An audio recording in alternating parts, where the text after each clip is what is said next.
Hello guys, welcome back to our channel. In this tutorial, I'm going to show you how to find and clean duplicate files using CC Cleaner. For more information about this tutorial, visit our article. Link provided in the description. Without any delay, let's get started.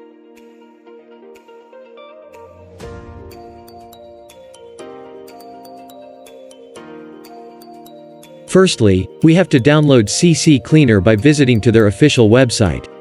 It is available in paid and free version. A special discount coupon link is provided in the description. Download and install the software in your device.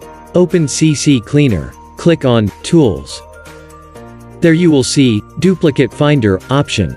Click on it. Then, options are shown as showing in the tutorial. According to your need, check and uncheck the categories. After that, click on Search. It takes some time, and notification will pop up once the search is completed.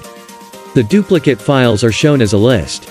Select the duplicate files that you want to delete, and click on Delete. Then, a window will open. Click on OK. That's it, duplicate files are clean. Hope you liked this tutorial. For more information, visit our article. Link provided in the description.